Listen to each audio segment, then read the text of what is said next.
Pessoal, bom dia, como é que vocês estão? Eu espero que esteja todo mundo bem. Na aula de hoje a gente vai falar sobre o Canadá. Lembra que a gente estava falando sobre a América anglo-saxã? E aí a gente falou sobre Estados Unidos, né? E agora a gente vai falar sobre o Canadá. E aí a gente vai citar algumas características que são muito importantes para a gente entender como é que o Canadá se organiza, né? A primeira característica que a gente vai apontar é que o Canadá, ele é do G7. Lembra que a gente falou do G7 quando a gente falou sobre os Estados Unidos? Pois é, o G7 é um grupo dos 7 países mais ricos do mundo, né? Os mais influentes, os mais desenvolvidos. E aí o Canadá faz parte desse G7.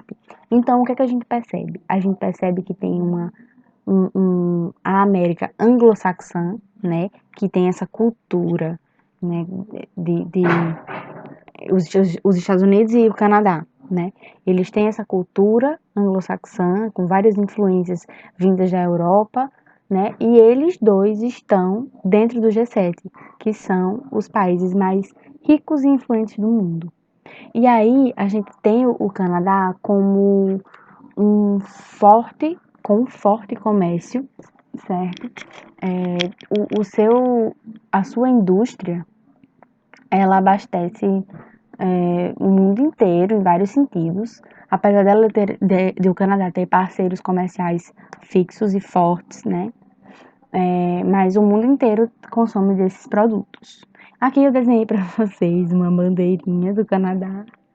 Tá mais ou menos, mas só para ilustrar, para a gente ter uma imagem que nos traga um pouco esse país. Então, o comércio que a gente percebe que tem no Canadá é madeira. Madeireiras, por quê? Porque a floresta boreal que tem lá é uma grande fonte de madeira, certo? E aí isso serve para produzir celulose e tal, e papéis. Então, vários papéis que são produzidos no mundo têm origem na floresta boreal do Canadá. Outro fator importante também é o mercado siderúrgico de lá. Siderúrgico é o mercado de aços e alumínios e tal, para produzir outros elementos, né? Então, a indústria de aviação do Canadá, né, de elementos que eles fazem, de peças de aviação, lá também é muito forte por causa desse coisa siderúrgico. E aí também o mercado eletrônico, né, que já que vem dessa indústria siderúrgica também. A informática lá é um país muito desenvolvido, uma qualidade de vida muito boa, então a gente tem uma telecomunicação e informática muito desenvolvidas. Então eles têm uma propagação no meio de comunicação muito boa. A gente sabe de várias informações que são feitas lá, universidades muito boas, por exemplo, certo? A educação lá é muito desenvolvida. Outra coisa que a gente pode também destacar é que lá existe uma agricultura mecanizada. Essa agricultura, ela é uma grande característica do Canadá, porque o Canadá é um dos maiores produtores de alimentos do mundo inteiro, certo? E aí, como a gente falou do comércio, né, e os parceiros comerciais, o Canadá tem 3 grandes parceiros comerciais, em ordem. Estados Unidos, primeiro, China, segundo, e por terceiro, o México. E os Estados Unidos, né, porque além de ser um país também extremamente desenvolvido, tá no G7, tá também no NAFTA, que a gente vai falar após. E aí também tem a questão do geográfica, né, que eles fazem fronteira. A China, porque a China também é um parceiro comercial de diversos países. Tanto eles compram quanto eles vendem muito material, né? E o México, porque o México entrou também no NAFTA após alguns anos. O que é o NAFTA?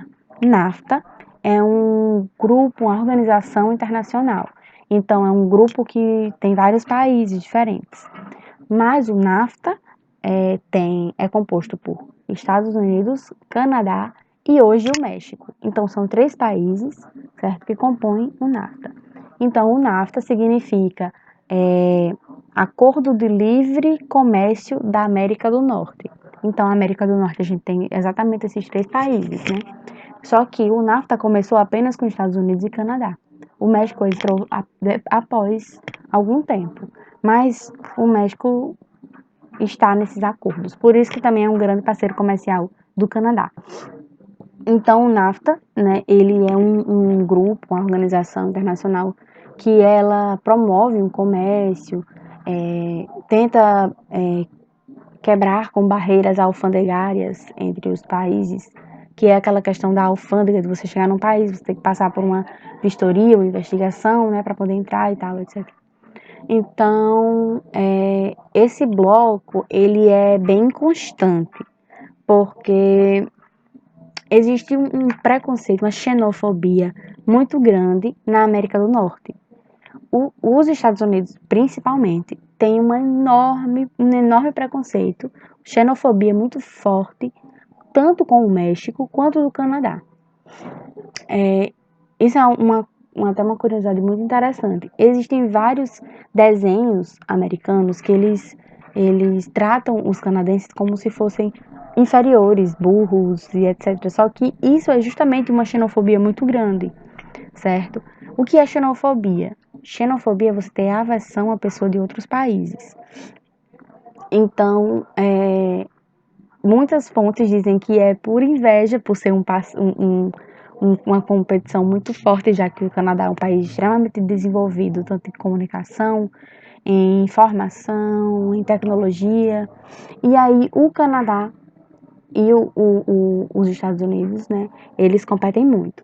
Mas também existe essa xenofobia com o México, porque os mexicanos já são considerados latinos, né, e tem toda essa questão da língua, da cultura extremamente diferente deles. E aí existe uma xenofobia muito forte com os mexicanos, certo? Então, o NAFTA, por ter esses 3 países que competem o tempo inteiro, né, que se atacam o tempo inteiro, o NAFTA é um bloco que ele é bem...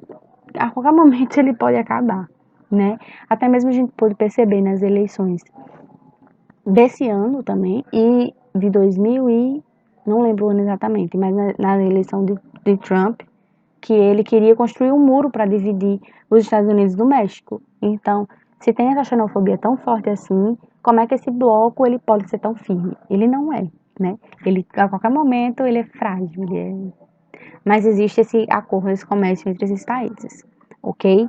Então, a aula de hoje fica por aqui. Se vocês tiverem alguma dúvida, só me perguntar no WhatsApp, ok? Então, até a próxima semana.